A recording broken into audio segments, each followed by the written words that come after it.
Always hung out with the girls. Always hung out with the girls. Always hung out with the girls. The girls, they accepted me.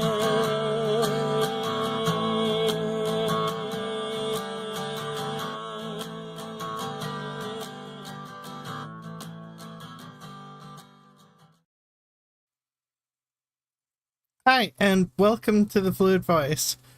I, as usually, Ozma In The Dark, and utilizing she/they pronouns for the purposes of sneaking a cookie before the show. I am here with Christy. How are you doing, Christy?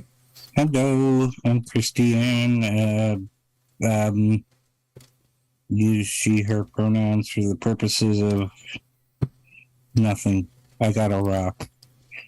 Oh.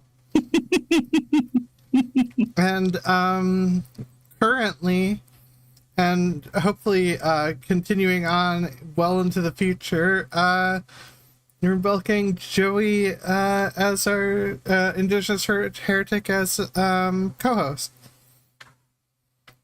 Yes, I use they, them for the purpose of, well, my own nefarious purposes, I guess. Well, those are the best type of purposes to utilize pronouns. And probably because I needed to deal with needed to mentally deal with getting back from some protest related stuff and learning stuff in Austin or whatever with Never Again Action. I was like, organization. That's important, but also hard. I will have a better topic next week, I promise. And yet your topic is organization. So yeah, well, some of it was also on my mind partially because of learning stuff with regards to basic elements of like base building, and or at least the version that Never Again Action was promoting. And also I'm poor, and the flight was preemptively covered, so that was another part of the reason for me going to the protest. I never leave Minnesota, usually. oh, And the hostel was also covered. And some of the food was also covered, so... no, that's good. Yeah. Snacks are always good. Yes, and hostel stay with... We did a hostel takeover in Austin, no. But yeah, it just, I don't know, it made it easier for that to be on my mind, because a lot of people think of protests in terms of, like, spontaneous things, and, like, there's a lot of organization beforehand. There's a lot of organization required to make change or whatnot, and I do think that on some level at least it is important to talk about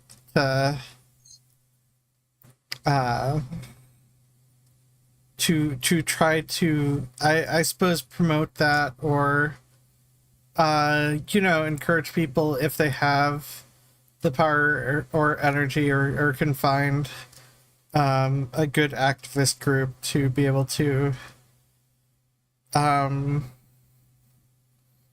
learn more or whatnot, and I don't know, every little bit counts or whatnot, and I don't know, I like the idea of seeing a lot more done with regards to activism, if possible, and a lot more learned or whatnot. I know my first, again, my age, my first activism was with the National Anti-Draft Network. So as a young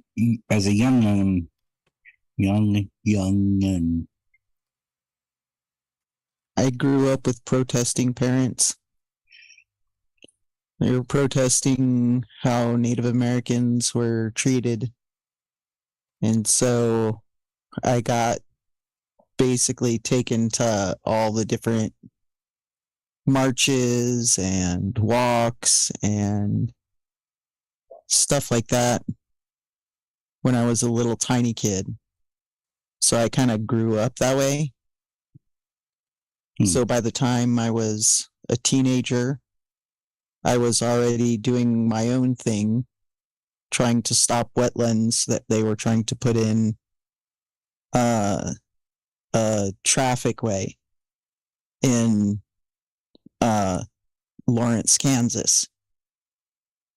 And we were trying to stop them from putting the traffic way in.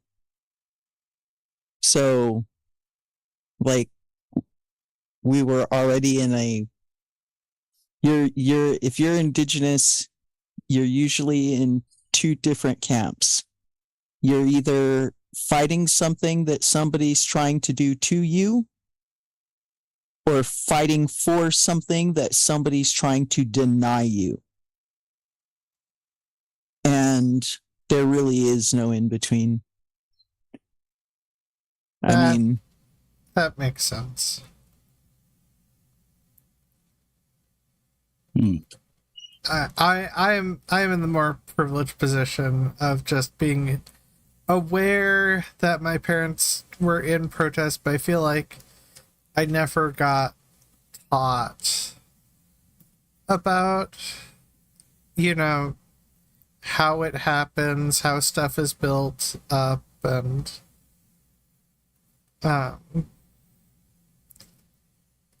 what tactics are used, what sort of thought process is involved, and I was just more so aware of just the end result of like marches or whatnot. Well,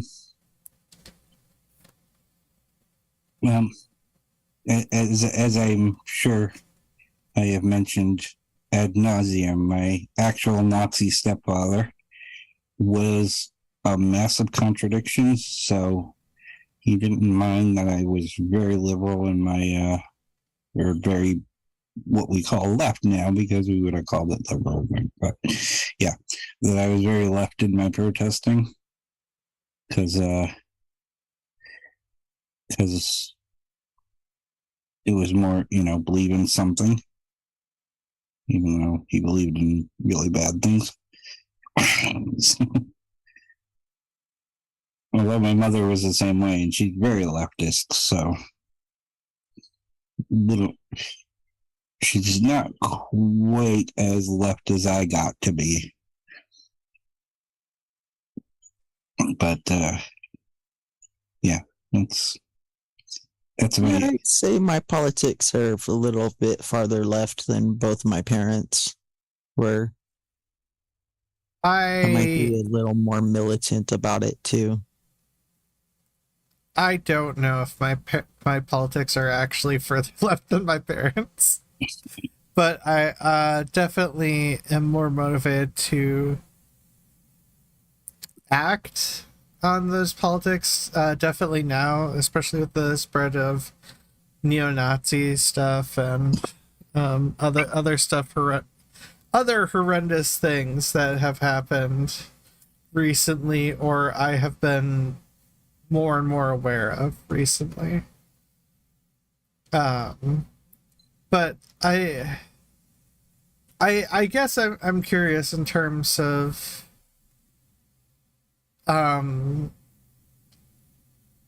so like in terms of organization, I don't know. What I was being taught over like a week ago or whatever was like in terms of base building 101 was just to have sort of the people strategizing, organizing, being the leaders, and then like a base of people who are willing to help out with stuff, and then outside of that is like the crowd type thing in terms of setting stuff up for organizing or whatnot. Because definitely Never Gonna Action at the moment is trying to like to maintain protests against the carceral immigration system that's going on at the moment. And I don't know if that's how most protests go. I don't know much about how other organizations do it, how other places are organized, since you guys have different experiences than me, or if you guys were, with this sort of example, more so the base, or like, I don't know. It depends on what you're protesting, obviously. I had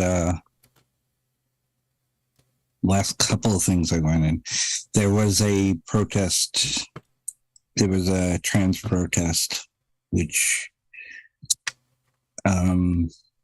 is 2000. Yeah, the last two protest things I went to were 2019.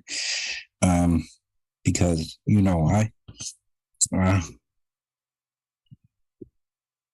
And there was a protest because of discrimination in a gay bar, which was very trans-centered protest, obviously. And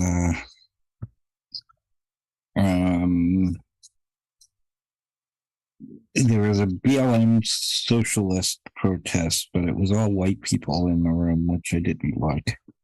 Oof. So I didn't really join with them.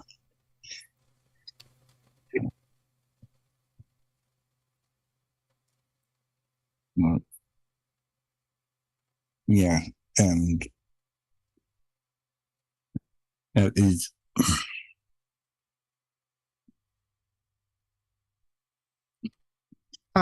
yeah, it's all different things because they wanted to do die-ins and all sorts of, the whole old school the stuff that I remember from the older Pride activities,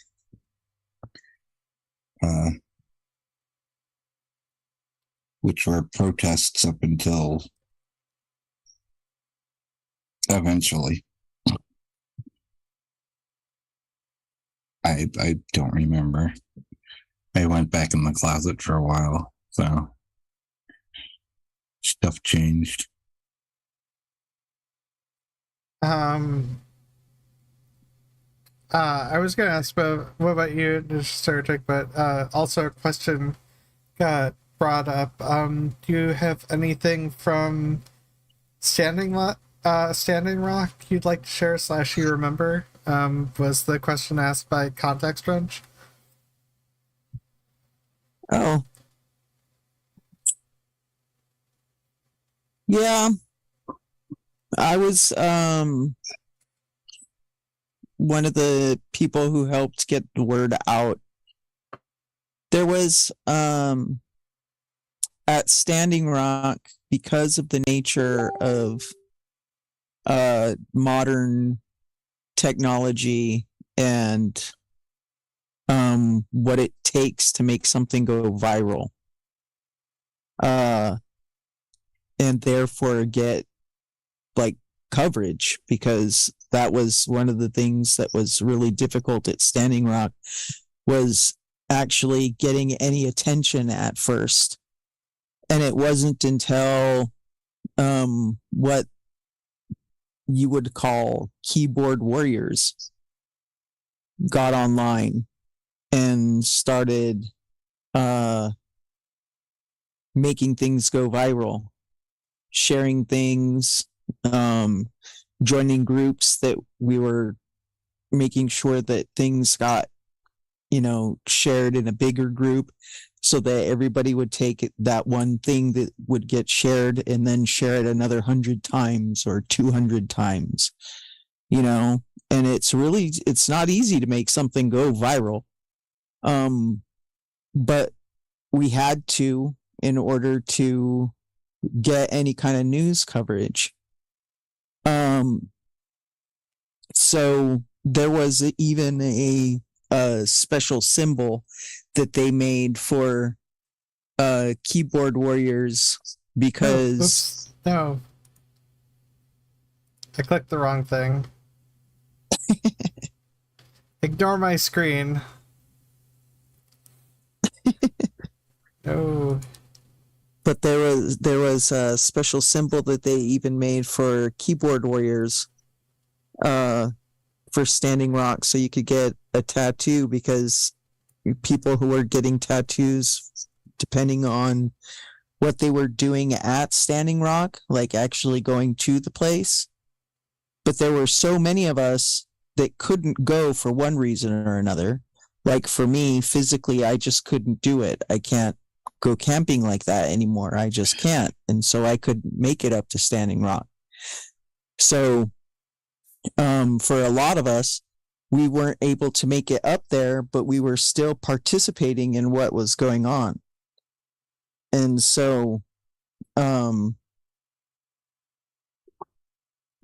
they made the symbol for everybody else that was kind of there, they made a separate symbol for those of us who couldn't be there but were there online. And I thought that was a really cool thing for them to have done.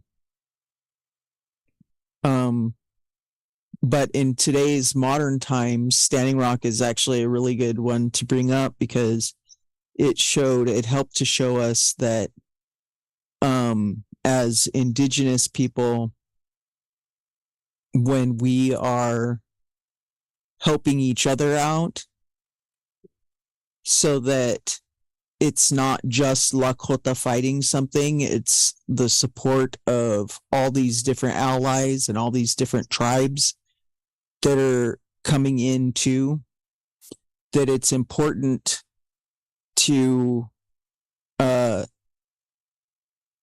get as diversity as you can into your fight, because the more people know about it and the more people care about it, the more you're going to be able to get, at least, hopefully anyway, at least a seat at the table the next time something comes up. Like at Standing Rock, I don't even really consider it being a loss, even though the pipeline went in, it started up, and it's still going now. I don't consider Standing Rock a loss because of how much was learned by everybody involved, you know?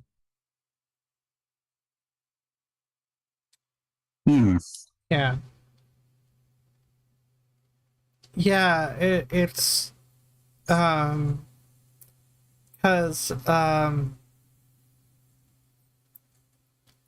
sorry, like I said, I was trying to, at the moment, I think Never Gun Action is trying to be able to maintain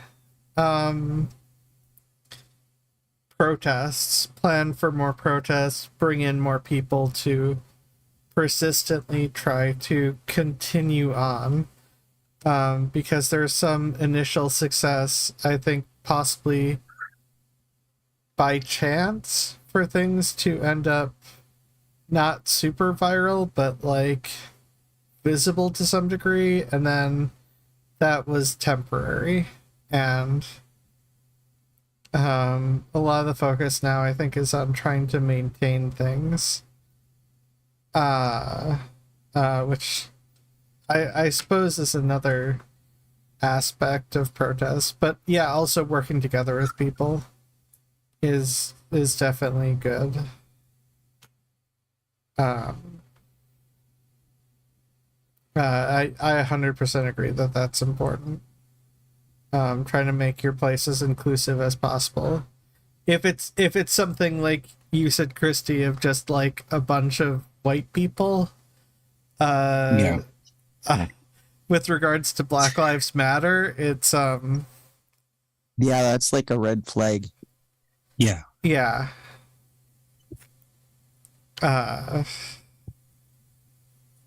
There were definitely not white people at the protest I went to, so, and also a lot of collaboration, or at the very least attempted collaboration with some other protest groups doing similar things, because I think it helps if people work together. I mean, I guess the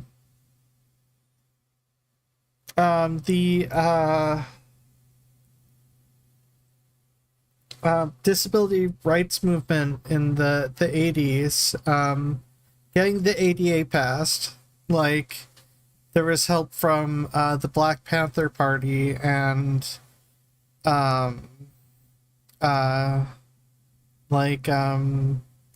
people who worked at like a lesbian bars or something. It's just like a thing that happened with regards to helping the ADA get the protest, protesting the lack of the ADA getting signed or whatever. Or in the BLM protest, by the way, there was the two queer people there were me and the person I came with. So, that's oof. And we kept getting side glances. Oof. And I was not having fun. Yeah. And I say fun in its sardonic sense, obviously. Yeah, no, that's very much not a good sign. I mean, even at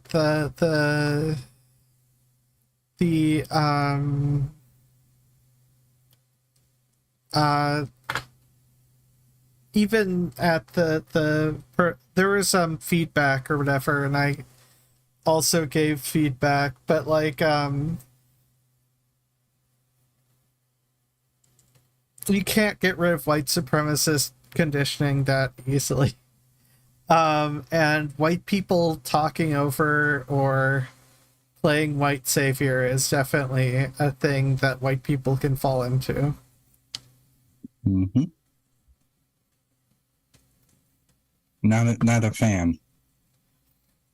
Yeah, and it sucks because people like mean well. You know they mean well, but meaning well and actually doing well are two very different things. And I wish more people would actually understand that, you know, concentrating on what you're doing, if you're the only one who's able to look in the room and go, you know what? None of the people we're supposedly speaking for are actually in this room with us right now. Like, even if you're the only one in the room who says it, there should be somebody who's able to say that in that room. And when you're like the only person, like the only bit of flavor, I guess you could say, like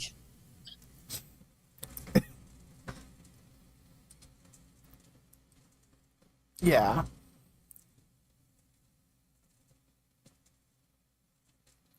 Yeah, it's Context wrench, correct me, is the 504 protests. But yeah. oh, okay, that makes sense. I am capable of misremembering things and being wrong. No, not you. Never, never, never. Yeah, no, if there was no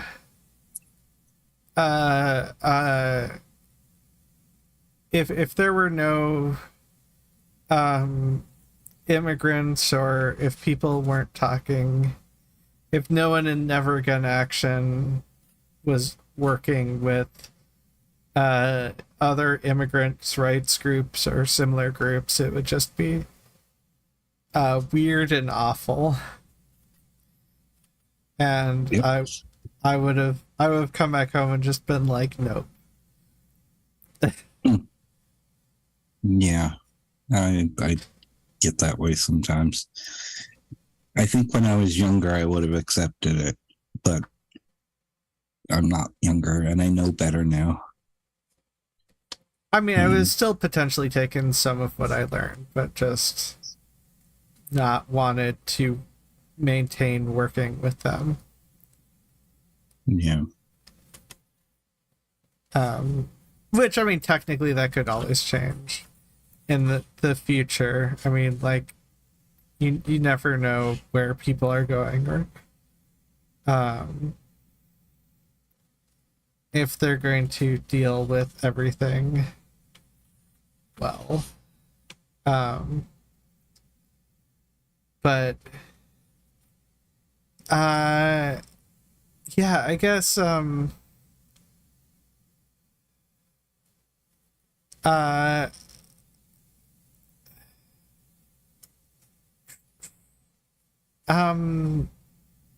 how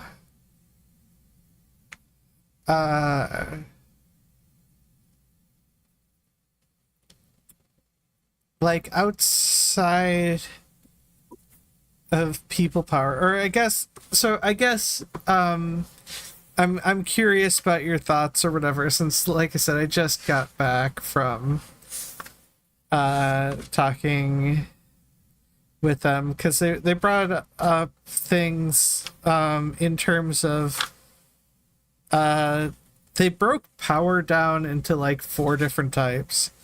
Electoral power or whatever, and dealing with that, narrative power in terms of the framing of protests or the framing of problems, how to talk about things, people power, and spiritual power in terms of not necessarily religion, but could be, but also just trying to,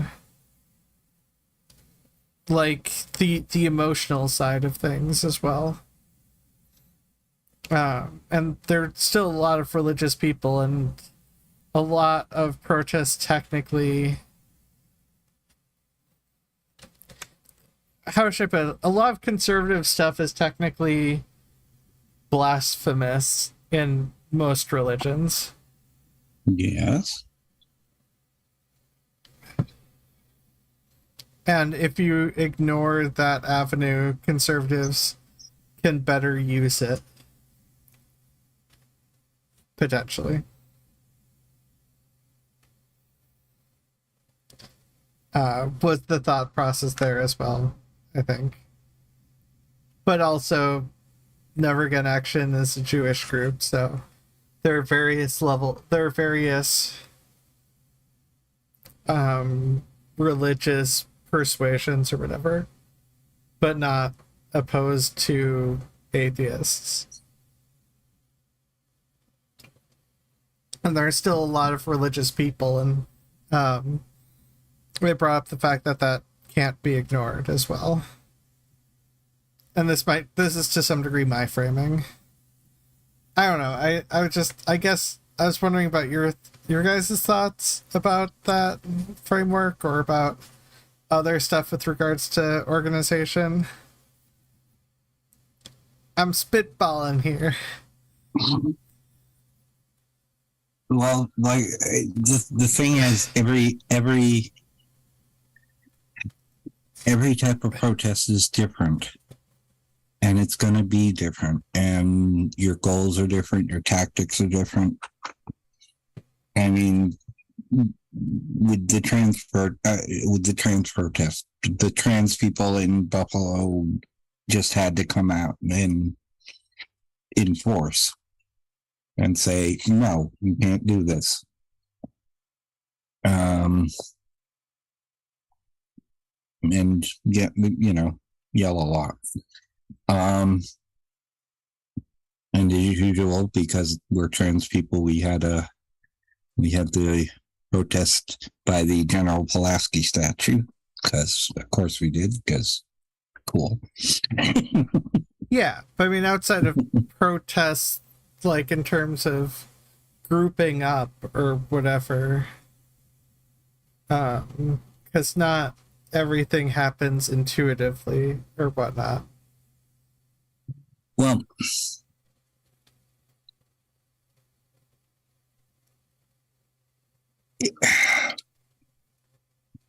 I don't know. Most of the I'm going over every protest I've been to in my head, so it's taking a minute.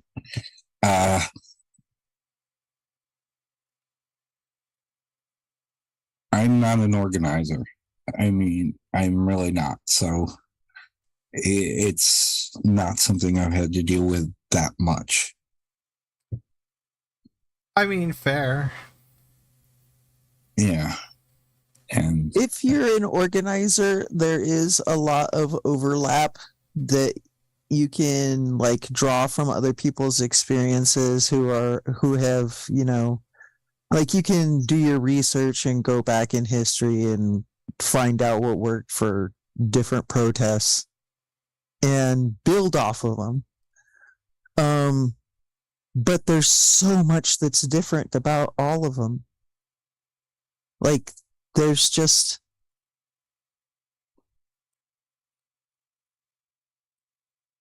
stuff that's going to be similar because like things like building skills to be around people, to take that organization, because you have to have a specific kind of mindset when you're going in to help like that.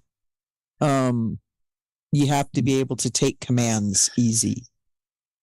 And that takes a certain kind of mindset. If you're, thinking that you can go in and take over and do your own thing and boss people around, well, then maybe it might behoove you to figure out what it takes to be an organizer and be an effective one. Because that's an interest for you then. But if you're just the kind of person who's the body in the crowd, then having other skills can help, like social skills, or just being one of the people who knows that you're just going to carry extra water for other people. Like you're going to carry a backpack full of water, and that's what you're going to do. Like stuff as simple as that. Yeah. So like, if you're talking about the specifics of the protest, yeah. In terms of roles or whatever, that's always useful. The people carrying water, the people who talk with, or who are willing to and safest to talk with police, the people who are there to talk with journalists, the obviously the legal team and who are capable of dealing with if someone gets arrested at the protest, and there's the people who deal with microphones, for shouting stuff out or whatnot. Social media people, people to film things, take pictures, try to spread things. The people putting things together, who make sure the news are aware of what's going on, so they can show up. Who else is in? Medical team, or not like necessarily trained medics, but people who are capable of having basic medical stuff. And yeah, people who are there to carry water, Gatorade, whatever, is needed. And then and then obviously people to show up. So there are definitely roles in just like a march or whatnot. And I might be forgetting one for all I know. But that's what was going on in Austin or whatnot. One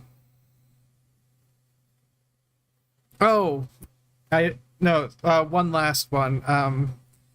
There are people with vests to try to separate people, to try to be in the way of cars and or police. That one was like the most dangerous position.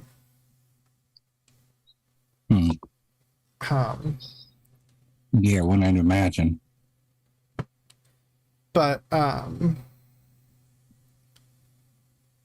yeah, no, definitely with any type of protest, you need a lot of, or ideally, if you can, get a lot of that. And I'm going to need to pop some new links very shortly. So if we get cut off, that's why. Okay. Oh, here. That's close. Yeah. Sorry, I'm also busy. I'm keeping my hands busy. Let me just. Oh, okay.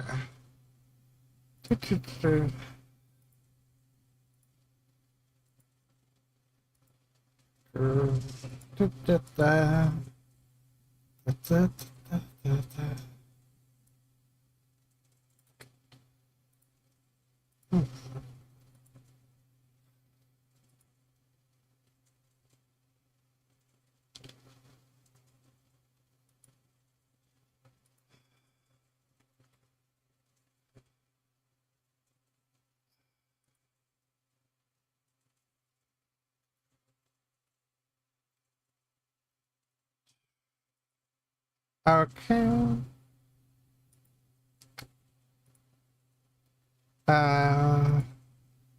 And then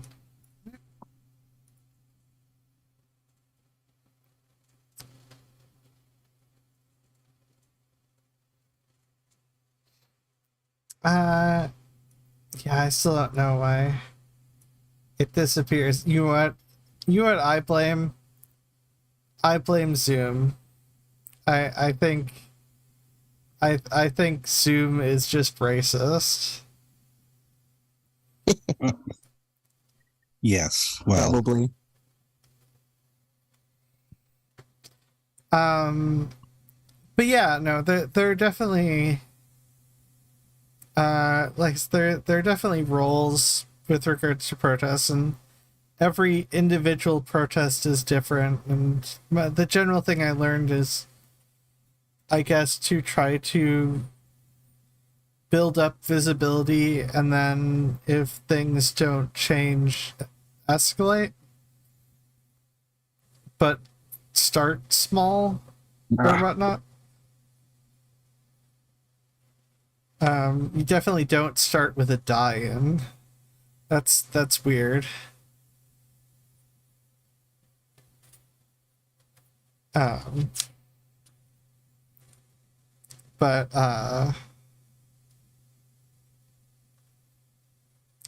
and I wouldn't have known what that was previously. Ah.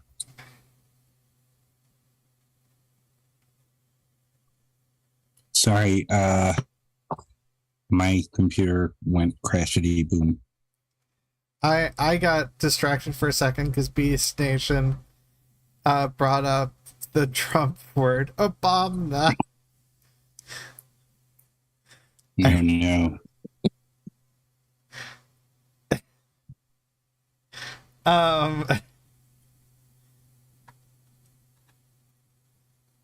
Yeah, I think, I mean, it's one of those things where I don't think most people, well, no, I don't actually know how many people want to actually deal with organization. The organizing and the setup part to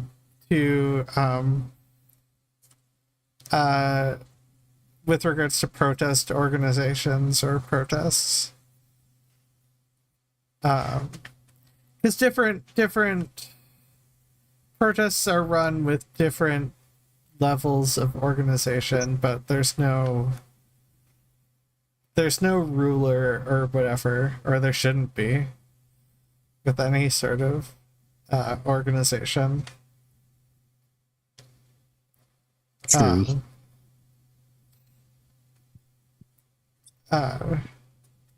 People running certain aspects of it, yes, but like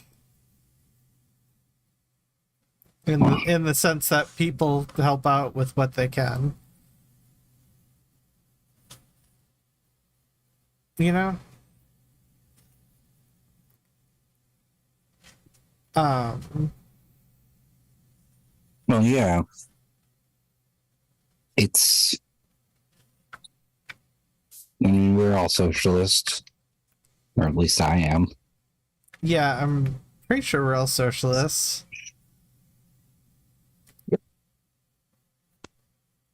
Yeah. Well, good. Stay that way. I command it. Oh, telling indigenous people what to do like that. Oh yeah, that's I forgot. Sigh.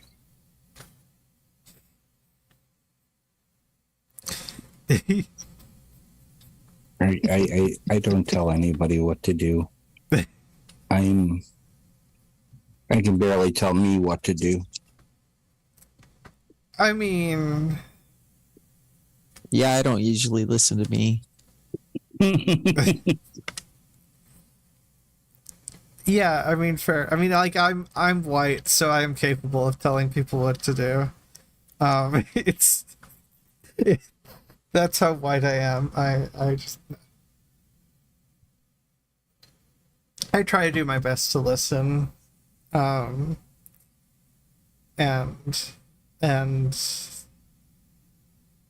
I don't know. Ideally, not talk over people with their experience.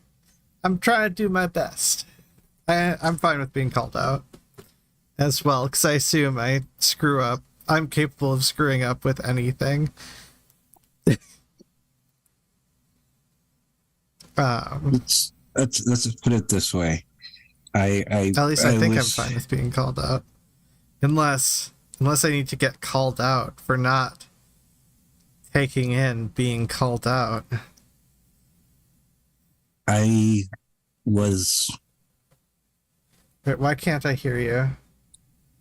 You can't hear me? I can read what you're saying. Why can't I hear what you're saying? I do not know the answer to that. That's weird. No, I can't hear anyone. What? but I can see things. Okay, say stuff again. I Just can't change see the things. mic. No, I can't. My screen is. I can hear both of you fine. Okay, everyone else here's... Okay, this is... My headphones must have turned off or something.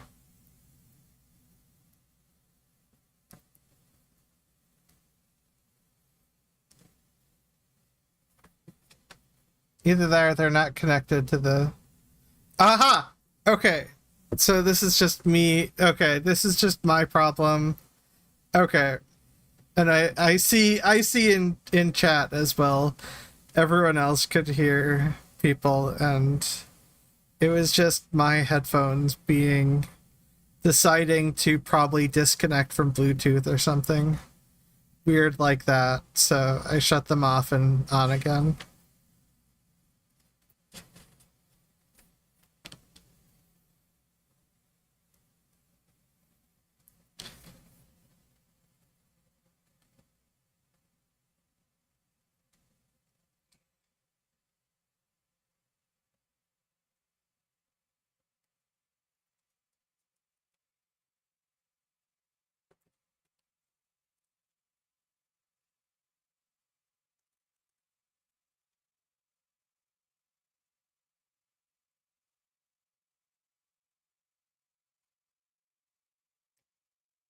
Okay.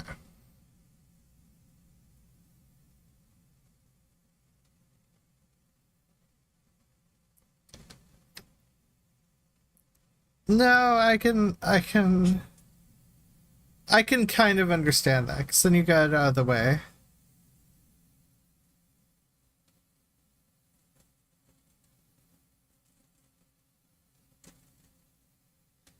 Wait, is that still the thing? Oh wait, no, I'm seeing it. I'm not seeing... Oh no. Oh no, now I'm not seeing Zoom. Okay, maybe people are having... Now everyone else is having problems hearing you guys. People, say something. Let's see if this addresses it. Nope. Oh my god. Now no one can hear you guys. Oh my god. Okay. Nope. Okay. Let me... Not that. Okay. No, I did the backup. I did the backup. Everyone can hear you guys now. I'm sorry. Okay. Something in the way. So luckily there are closed captions, so hopefully everyone was able to read what was being said.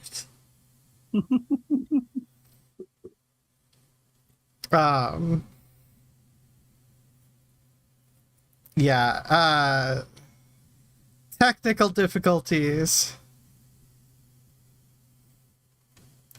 I forgot I had like a backup fix for that. Yeah,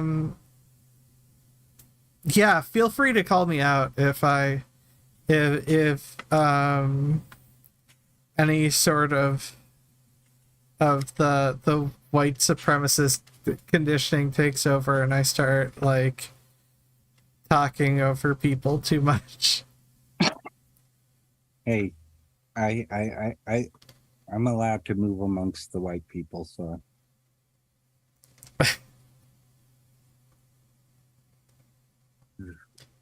Or so they think. I'm just there for the snacks. As I'm everywhere for just the snacks, as you may have gathered.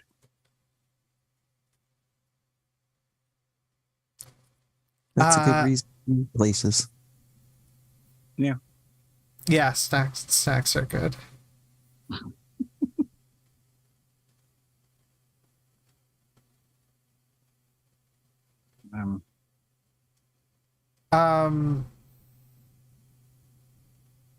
But yeah, I guess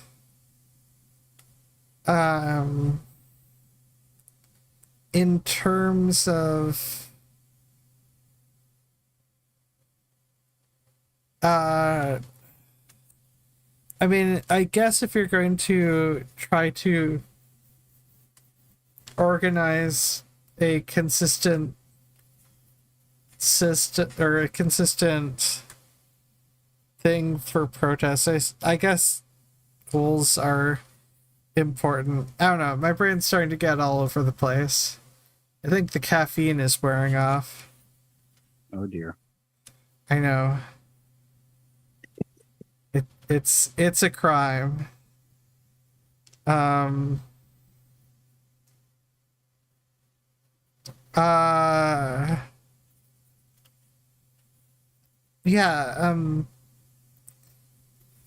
I was gonna be like, let's open it up to chat.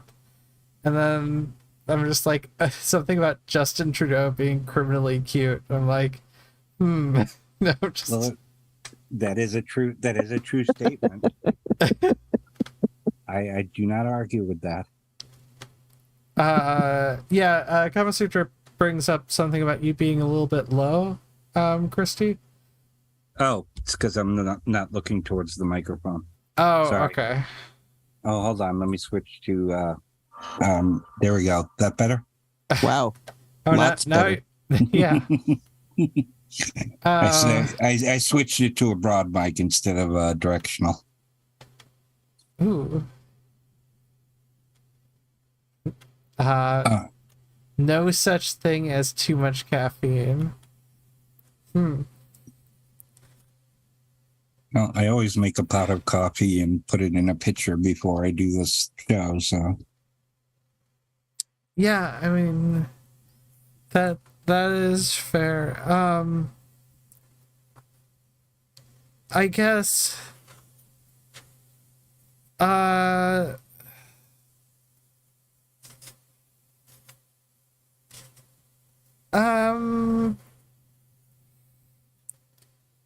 what out of curiosity, what sort of protest organizations do either of you feel is criminally underrepresented Right now? Yes. I if I knew, I'd be with them. I don't know how to answer. I don't know how to answer that. I mean,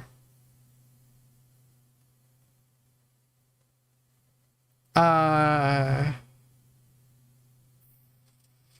I suppose. What about you, Joey? Well, there's one anti-lithium mine protest that's going on. Thacker Pass. The Paiute people's area, and it's their one of their sacred areas, the pass up there, where they have had ceremonies before, and they want to put a lithium mine up there. Oh. And so they're trying to stop it by literally sitting in, blocking themselves down to equipment, things of that nature.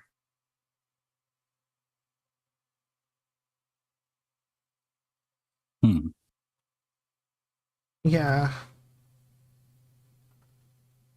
Yeah, and definitely if that makes sense also, because depending on what protests you can do depends also on how time sensitive stuff is. And that definitely needs to be stopped. I mean, look, I get it. The American government has a hard-on for messing with indigenous people's lands. I know, right?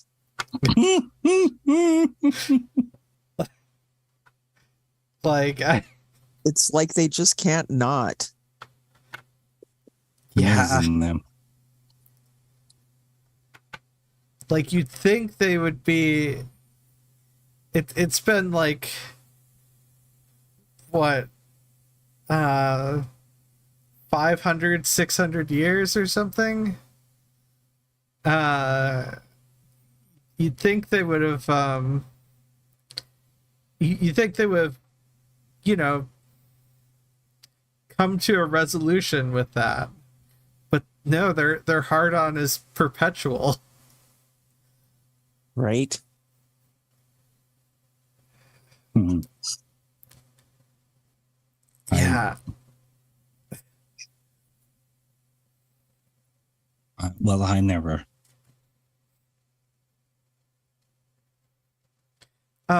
Oh, I heard the anti-indigenous attitude was part of the probe on Minneapolis police. Which doesn't surprise me. It's just one of those things where I heard more about the anti-black stuff that the Minneapolis police did, and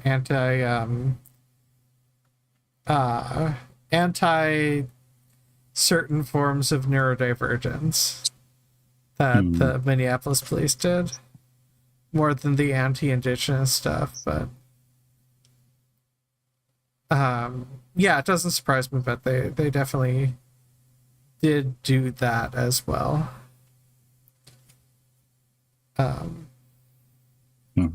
As I light up another cigarette from the carton I bought at the reservation. Hey, there's nothing wrong with going and getting a sale on your freaking tobacco just because there's a reservation nearby. Yep. Yeah. Well,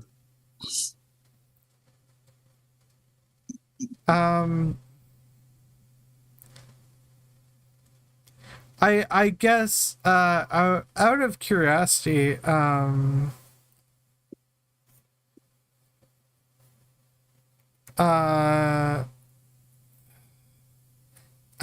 think one of the most complicated things in my mind, and maybe it's not, maybe I'm just off base with stuff, mutual aid or other sort of material solidarity always feels like the most complex things to organize. yeah.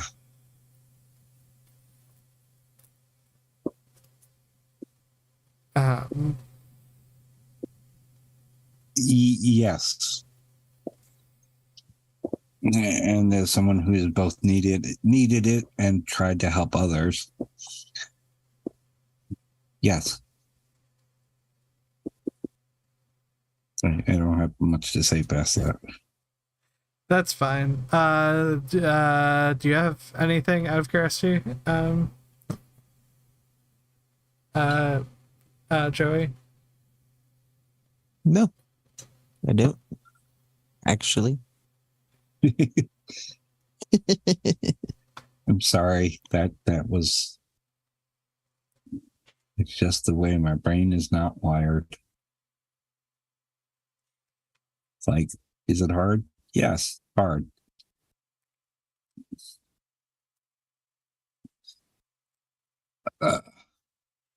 Okay, sorry. Yeah. What else you got? What else you got? Oh, I thought you said no, I do. Joey, or wait, brain. Wait, did you have stuff to say or not? My brain did not process well. No, I didn't have anything to add. No. Oh, okay.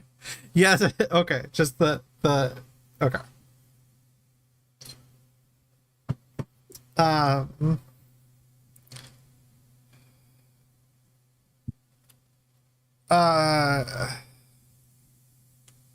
I guess in terms of organization, I know one of the things that was mentioned as often ignored was language or whatnot, which is its own thing. Especially because Never Gun Action and some of the organizations that there are partnerships with deal with immigration. Knowing some of the languages spoken, it's kind of important for help. And I was just wondering, I guess, in terms of focus, the level of focus, or what, I guess, what's the balancing act in terms of priorities? Like, obviously, I think at least a few people should know Mexican Spanish if you're dealing with immigration, and probably some people who know Portuguese if you're dealing with immigration in the southern border, as well as the sign language for some of that. I just been working with a translator organization, possibly. I don't know. Yes. I guess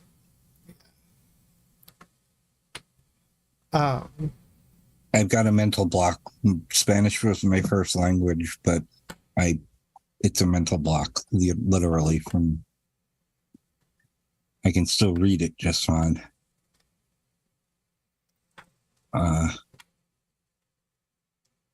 But yeah, that's the whole long weird growing up thing. On the other hand, my mother speaks 9 languages, I forget, fluently. yeah. I mean, I guess for a question it would be, what's your guys' thoughts of languages with regards to organizations?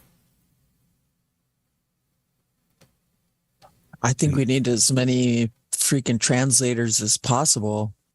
Because, I mean, there's a lot of people that are speaking smaller tribal languages, like different Mayan dialects. They're from Central America and South American areas where Spanish and Portuguese isn't even their first language. Yeah.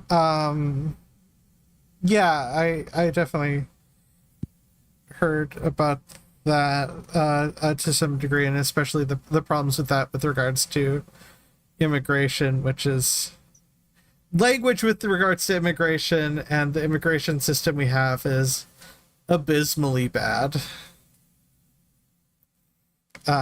Shit, right? Yeah,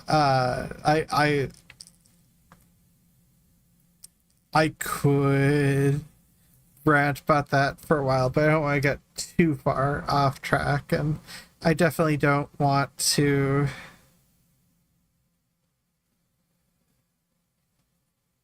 I don't know. I want to make sure to do my best to include your guys' thoughts as well.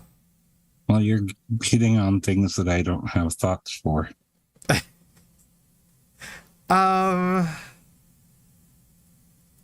Which I'm curses. sorry. So you know what? We're past the hour mark. The hour mark. Whatever. we can go off topic. We're past the off topic point, technically. So I did not realize it was Autistic Pride Day until last night or today.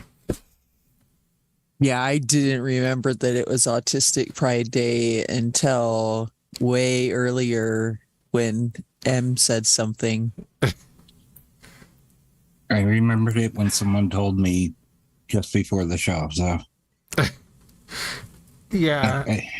I can talk about how I decide things, which is complicated. Mostly random. I use randomizers all the time. Well, I'm autistic, so Autistic Pride Day is kind of like every day for me anyways. So I'm going to stick with that particular excuse. Yeah. Well, aren't we all autistic in like this show right now? Are we? That's awesome. Yeah, that's one of the criteria at some point. Yeah. That's a criteria for co-host. We didn't mention it before. It's now. You can't prove otherwise. Well, yeah, Perfect was autistic, so was Sophia. Yeah. And the person who started the show, hells knows what's going on with her. So Yeah, well that's why that person didn't last in the show and almost ended it on a whim. Was the Sid Barrett of the Fluid Voice. Started it but didn't stay. Exactly.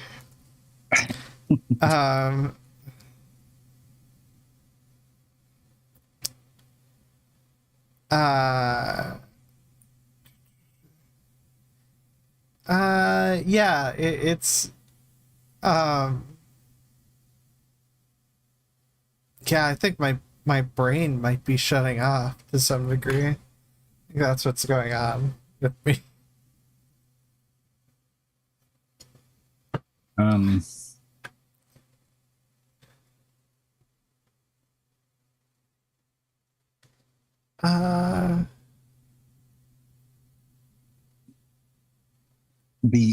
It's, I mean, I can talk about comic books all night. That's a thing I can do. I think it's worth mentioning that it's Juneteenth tomorrow, even though none of us are black. Yeah. Well. Yeah, I did not. I considered trying to start out setting up for that too, but like I did not plan for that, and I definitely shouldn't be a focus with Juneteenth. Yeah, I don't really have much to say on that either, because it wasn't the thing when I was growing up. Happy preemptive Juneteenth. Yes, thank you. Thank you much. I talked over you. My whiteness came through. My excessive whiteness came through. A thing. No, it's that's part of the contingent manner of my being, because I really don't have anything useful to add to a lot of conversations about blackness, because it doesn't affect me all that much generally. Yeah. And I always feel weird if I try and get involved in those things, because it's not a place I feel I belong, and having to explain, my heritage over and over again is kind of a pain in the ass for everybody involved, not just me. So I don't. Yeah. I wish I Yeah. knew like all kinds of stuff about it. Like there's stuff that I wish that I knew, like if like who who came up with the idea of celebrating Juneteenth. Like whose baby was that? Because you know that somebody worked hard to try to get that as a recognized holiday. Or probably many somebodies, but I don't know who they are. Yeah. I've known of it since I was young. Although as a celebration protest, it's never been part of it. I mean, my great grandma, mi bisabuela, told me about it when I was very, very young. But Yeah, I'll try to uh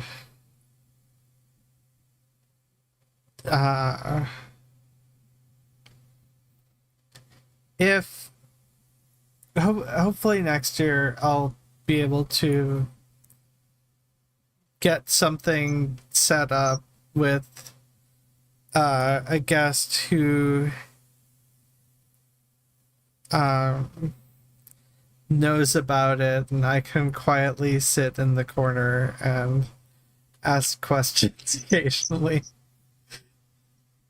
But yeah.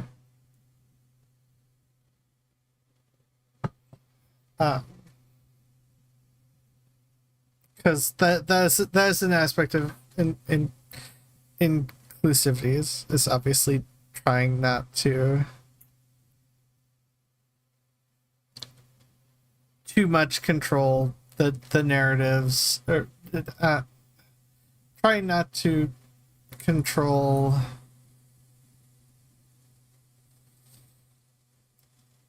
how people know their experiences better than I know their experiences. when did that? What? I said, when did that happen?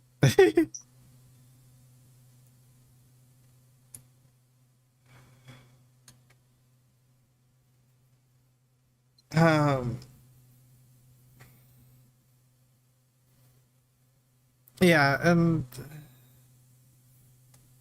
I think to an extent, just to touch on what Isaiah was saying about being autistic and Black and never feeling welcomed in your own community, I think to an extent, autistic people feel that about whatever culture they're born in.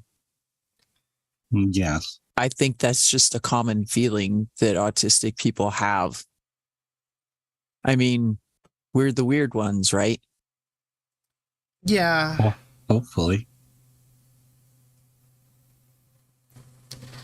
I mean, diversity is good because it makes the world more interesting. But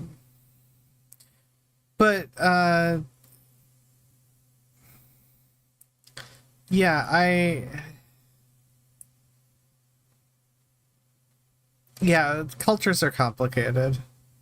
And different subcultures are complicated in terms of I'm just, you know what, I'm just gonna step back when it comes to I'm like, I am too white for this conversation. I'm like, you know what, no, I'm just gonna, because like I listen to Black creators, but I'm just like, you know what, no, I'm just gonna step back from this. It's, yeah, usually a good idea. Yeah, that doesn't prevent me from making that sort of mistake. the paleness of my skin makes me unwelcome in most of the community. So, and it also makes it hard to get good painkillers. Context wrench. I'm guessing looked it up or whatever about Juneteenth starting in January 1st, 1980 in terms of the official elements, but with the official elements from Al Edwards, state legislator, the successful passage of this bill marked Juneteenth, but I don't know. I'm guessing there was stuff before that, because usually change doesn't come from above. There's probably stuff going on. I assume there's stuff going on beforehand that is not mentioned about as much or gets complicated, but Yeah, like I said, I heard about it when I was young, but not to any degree. I made the grave mistake of wearing a dashiki on that day to school.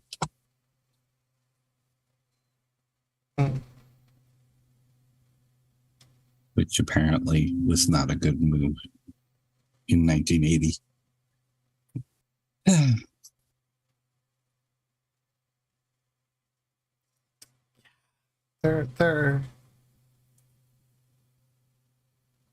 I mean, if it comes to school, I'm sure I've made many a bad decision.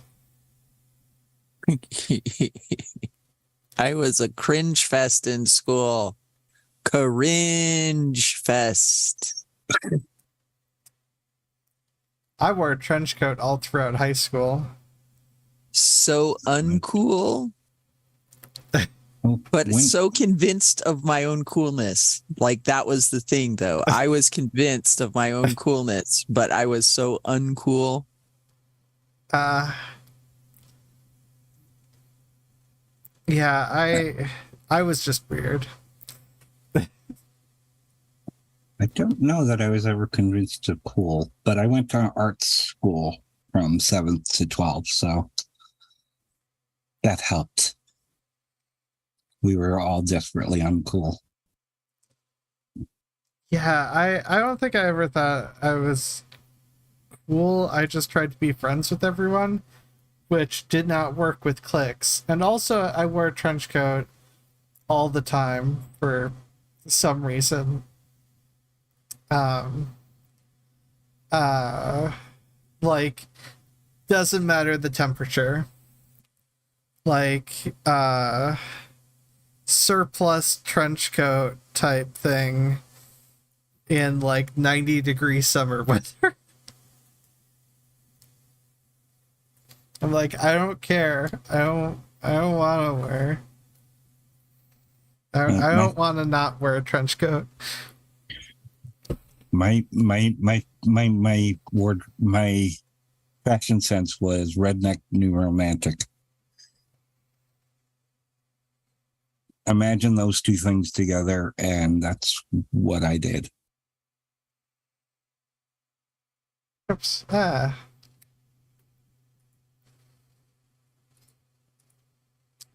You didn't see that. Good.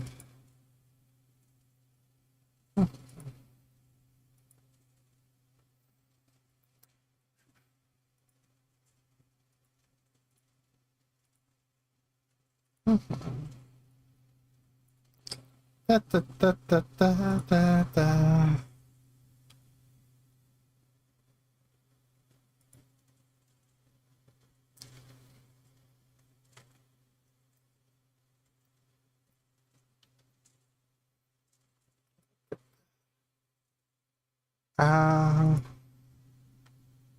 Let me see if I'm gonna see if the Zoom sound pops up.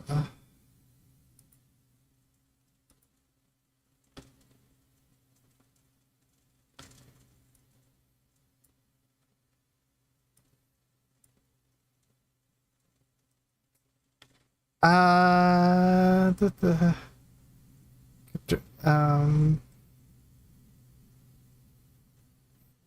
oops, awkward, didn't see a thing. Okay. Interesting. I'll have to check out that link right now. Joey, say something. Something. Okay. Are you picking me up? Yeah, just still only through audio capture.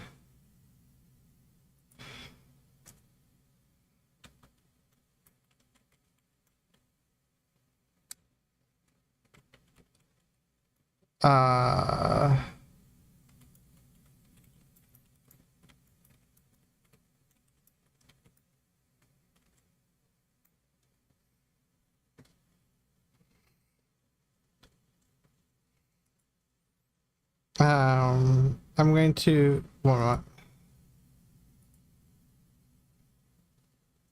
And I'm awkward.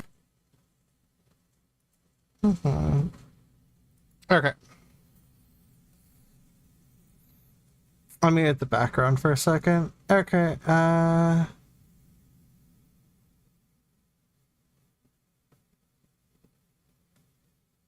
didn't want to leave with that image in everyone's head. oh, ha. It's like Coaster Show is redneck poor.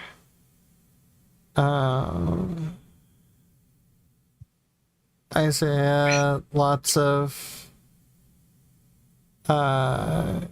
keeping to himself, but like that's, I mean, I think I kept myself, although I was bullied, so I was definitely bullied. I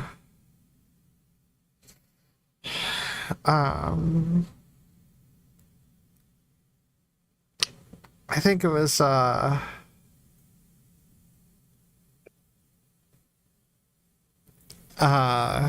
what was it? Well, first off, I was kicked out. I was shunned by some of the nerds for getting along with jocks. oh, yeah, that's not something that happened in my school.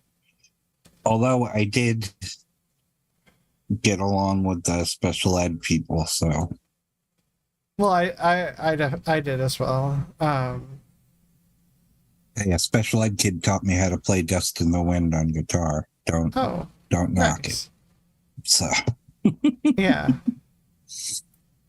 He was better than the rest of us.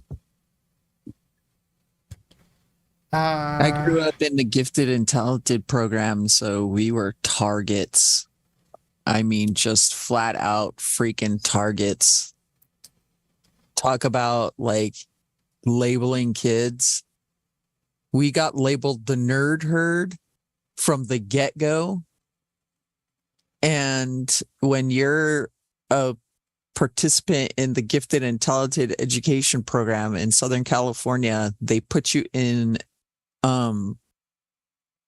like special classes, and the classes that they put you in are usually right next door to special ed. And so you are just fodder for people to tease you. It's it was bad. I would not I don't think I would have survived had we stayed where we were when I turned 13. So it was not my place there. Definitely not my place. So it didn't much matter. I mean, my graduating class was 33, so it's not exactly Buffalo Academy for the Visual and Performing Arts. And our sister school was City Honors. And I was on the math team, damn it. And I taught math and English or tutored math and English And all I wanted to do was be a writer and musician. Yeah, I got in um I definitely only got I think I only got in one fight, but I got like but that was when I got blackout angry in high school, ninth grade. So I can't remember exactly what I did. But the bully kept putting. I went to Woods class because I like trying. I wanted to try a bunch of different stuff in high school because I figured that's the only chance I would get potentially to try lots of different stuff to figure out what I genuinely liked. That was my mentality. So I did Woods class a bit, and this person like kept putting sawdust in the back of my coat, my trench coat, and I and then I snapped one day, and then I also got I think I got some protection from like a football player after that.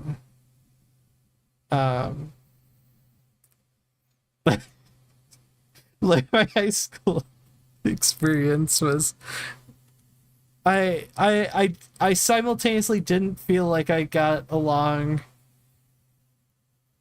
Like I wanted to be friends with everyone, but I think I lost connection with any sort of potential clique group, and I'm not sure anyone liked me in high school, or the majority of people I don't think liked me. That one football player was decent. Was a decent person. Like maybe a few other people, but I don't know. I'm definitely an odd person out. Yeah, I was. No, I wasn't odd out. It was fine. I was also I was- never good at art, so in high school. I was a misfit, even among the nerds. So I had this little tiny misfit group of friends. They ranged in age, they ranged in how well they could speak in eloquence, they ranged in how well they could hang in academia, they ranged in how well they took their liquor. They ranged in a lot of different things. But I had a misfit group of friends that I hung around with that I'd have to say there was probably a lot of neurodivergence there among us. And that was probably the most common thing that held us together, was that we were probably all different kinds of neurodivergent in different ways. Yeah. Yeah, that makes sense. I will say a couple things with regards to that. Sorry that someone called you the R slur, Isaiah. That and by a teacher. That's awful. Yeah. And Kama Sutra scholar. One of the teachers hated you, claimed you were disruptive in class, and put you in special ed class the next day. That's several layers of wrong. No shit.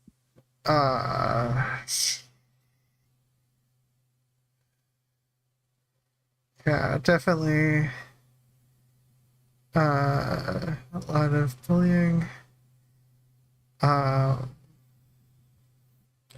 Yeah, no, neurodivergence is a great way to end up just not fitting in with a lot of people in school or whatnot. Um, but that being said, we are reaching the end point of things. I guess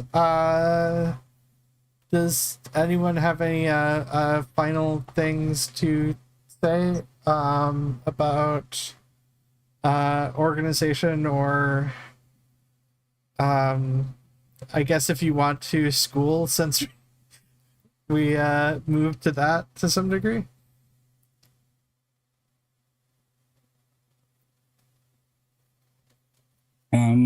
No, I'm thinking about school.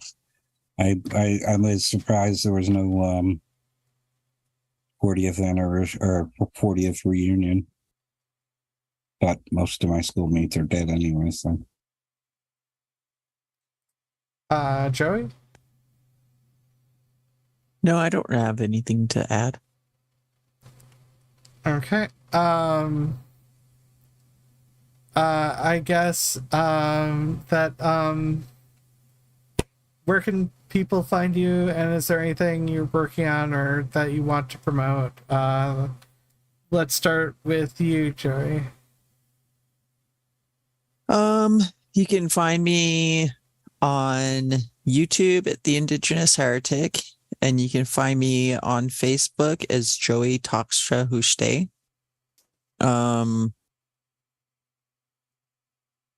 Yeah, I'm not working on anything at the moment aside from just, the same old self work that we should all be doing. Which is good, solid work if you can get it. yeah. What about you, Christy? I am working on my and I'm working on my comic stuff. Okay.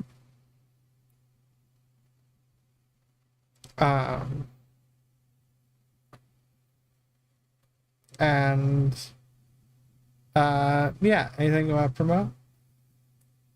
Right now, sorry, I want to promote stuff, but I can't. So, Okay, that's fine.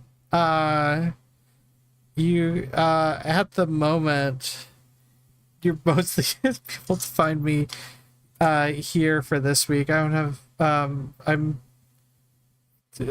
probably going to do more self-care related stuff. I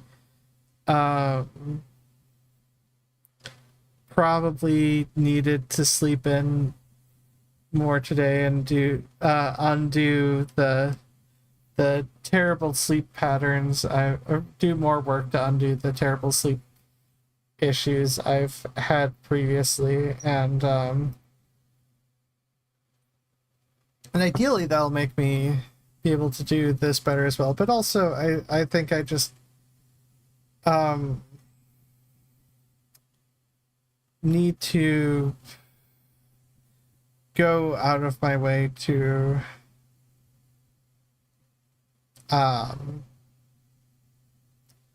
I guess put some effort into organizing both with activism and this show. So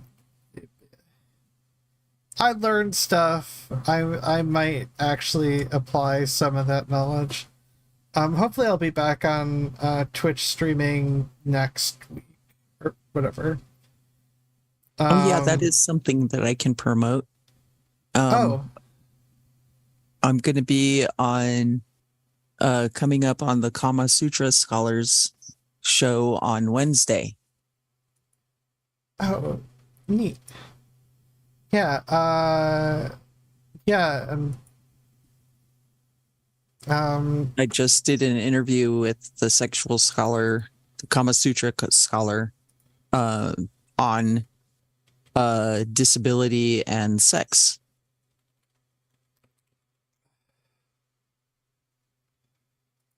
I wish I knew something about that. Harsh. Hey, last time I had sex just turned 21. Yeah, and you're saying that one's the one on Wednesday?